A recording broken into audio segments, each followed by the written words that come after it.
पीले दांत वाली बहू। रंजना कभी ब्रश नहीं करती थी। उसे कितनी बार उसके माँ बाप ने डांटा, लेकिन उसका कोई असर उस पर होता ही नहीं था, जिस कारण से उसके दांत पीले पीले हो जाते हैं। शादी के बाद अरे बहू, वैसे तो तुझ में कोई कमी नहीं है, पर तेरे दांत इतने पीले कैसे हैं बेटा? कैसे मतलब?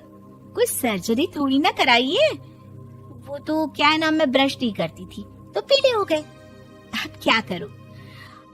आप कहें तो लाल करवा लूं या फिर काले? यार ये क्या है, क्यों माँ से लड़ रही हो? लड़ रही हूँ?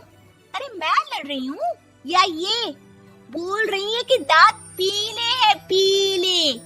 अरे तपस्या थोड़ी ना की है इन्हें पीले करने के लिए।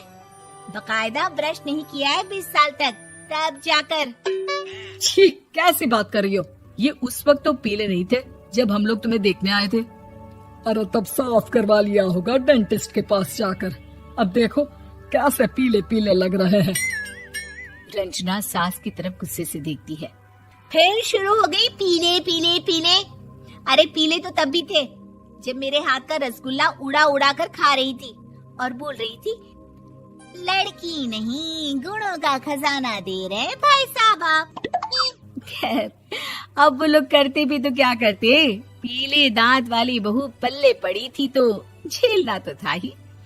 एक दिन कीर्तन में रंजना गाना गा रही थी। अरे कमला बहन, माँ का द्वार है, यहाँ तो सब शुद्ध होकर आते हैं, फिर अपनी बहू को ब्रश भी नहीं करवाती तुम। दूर से पीले पीले दांत भक्ति में बाधा उत्पन्न कर रहे हैं। अरे कोई 2 साल की बच्ची थोड़ी ना लेकर आई हूँ मैं बहू बनाकर। अच्छी खासी लड़की है, अरे कैसे करवाऊं ब्रश? ये तो उसे खुद करना चाहिए ना। अब माँ बाप तो इसके जैसे तैसे निपटा दिए, ये नहीं सोचा कि सास कैसे संभालेगी।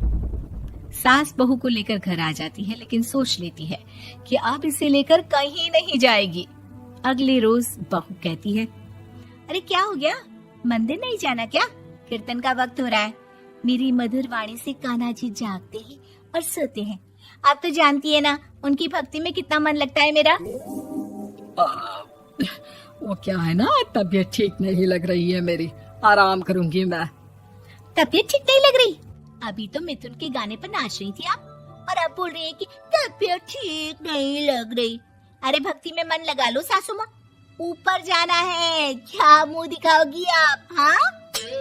सास को बहू की बात पर गुस्सा आ जाता है। मैं क्या मुंह दिखाऊंगी, इसकी चिंता तो ना कर, समझी? अपने मुंह की चिंता कर, जो ये पीले पीले दांत लेकर हर जगह पहुंच जाती है। पता है लोग कितना मजाक बनाते हैं। ना जी ना, मैं नहीं जाना कहीं तेरे साथ। तो ये बात है, कोई ना, मत जाओ, मैं अपने कमरे में ही बैठकर भक्ति कर लूंगी। ऊपर वाला दांत थोड़ी ना देखता है, मन देखता है, भावना देखता है। और अरे बस बस, तू सब कुछ दिखा, बस ये सफेद चमकदार दांत ना दिखाना किसी को, है? जा यहाँ से। बहू को सास की बात का कोई फर्क नहीं पड़ता, वो तो जैसी थी वैसी ही रह जाती है। सुबह नहाकर किचन में खाना बनाना, फिर खाना खाना, कीर्तन भजन करना और सो जाना। एक दिन, माँ जी मैं सहेली के घर जा रही हूँ, शाम को लेट आऊंगी। हाँ हाँ तो जाना, मैंने कौन सा तेरी आरती करनी है घर पर बैठकर। रंजना सहेली के घर जाती है, जहाँ वो पार्टी में जाने की तैयारी कर रही होती है। अरे शिखा, कहाँ जाने की तैयारी कर रही है? मैं गलत वक्त पर आ गई क्या? अरे नहीं यार, उल्टा सही वक्त पर आ गया। मैंने ये साड़ी और ज्वेलरी निकाली है यार, शाम को इनके ऑफिस की एक पार्टी में जाना है। बताना कैसा लग रहा है ये सब? नहीं यार, इस ड्रेस के साथ तो वो वाली ज्वेलरी अच्छी लगेगी। हाँ हाँ सही बोल रही है, मैंने ध्यान ही नहीं दिया। वैसे तो हमेशा से मस्त फैशन सेंस रखती है। तो बड़ा जाती होगी ना पति के साथ पार्टी में। रंजना कुछ नहीं बोलती, बस सोचती है कि यार काश ये बात सही हो जाती, पर मैं क्यों नहीं जाती पार्टी में? क्या इन लोगों की कोई पार्टी होती नहीं होगी? रंजना घर आती है और रात में पति से सवाल करती है, एक बात बताइए, आप मुझे किसी पार्टी में क्यों नहीं ले जाते? क्या आपकी यहाँ ऑफिस में पार्टी नहीं होती? पति बेचारा क्या कहता कि दांत पीले हैं तुम्हारे इसलिए। अरे कोई पार्टी होती नहीं हम लोगों के ऑफिस में, तो कहाँ से लेकर जाऊं? और मार्केट, मॉल, कहीं वीकेंड घूमना, कहीं तो। अरे यार, सारे हफ्ते में एक छुट्टी मिलती है, तो सोचता हूँ कि आराम ही कर लूं। क्यों? रंजना मन मार के रह जाती है। पहले कभी सास के साथ मंदिर जाया करती थी, लेकिन वो भी सास ने ले जाना बंद कर दिया। घर बैठी बैठी रंजना बोर हो जाती है। तभी उसे आइडिया आता है और वो मायके जाने का सोचती है। सासू माँ, 2 दिनों के लिए मम्मी के घर जा रही हूँ। अच्छा अच्छा, ठीक है, आराम से जा। और हाँ, माँ से कुछ अच्छी आदत सीख कर आना कि कैसे शरीर के हर भाग की तरह दांतों की सफाई भी जरूरी होती है, समझी? शुरू हो गई ना आप।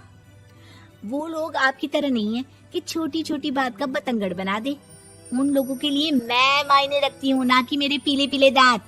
रंजना माँ को बिना बताए उन लोगों को सरप्राइज देती है, लेकिन जैसे ही वो दरवाजे पर पहुंचती है, अंदर देखती है कि घर वाले कहीं जा रहे होते हैं। अब माँ, काश रंजना दीदी के दांतों वाली प्रॉब्लम नहीं होती, तो वो भी हम लोगों के साथ चलती ना बुआ जी की बेटी की शादी में। हाँ बेटा, लेकिन अब उसे कौन समझाए कि उसको उसके पीले दांत नहीं दिखते, लेकिन उसके आसपास के लोगों को कितना एम्बैरेसिंग फील कराते हैं। मुझे तो कितनी बार उसके स्कूल की टीचर ने शिकायत की कि उसके साथ कोई लड़की बैठना भी नहीं चाहती, और ना ही कॉलेज में कोई उससे बात करना चाहता था। लेकिन पता नहीं क्यों उसे ये बात समझ में ही नहीं आती। कोई कमी नहीं है उस लड़की में, बस यही कि दांत पीले हैं। वो तो भला हो जीजा जी और उनकी माँ का, जो दीदी को जैसी है वैसे ही रखा हुआ है। रंजना को अपने घर वालों की बात सुनकर बहुत दुख होता है। वो सोचती है कि वो क्या करे, लेकिन फिर वो सीधा डेंटिस्ट के पास जाती है, अपने दांत चमकाती है और कसम खाती है कि वो रोज ब्रश करेगी। अरे क्या हो गया?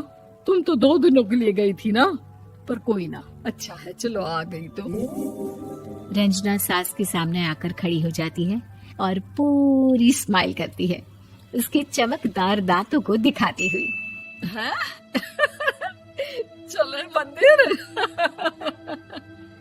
माँ, मुझे माफ कर दीजिए, मैंने आप लोगों को बहुत एम्बैरेसिंग फील करवाया। मैं आज से रोज ब्रश करूंगी।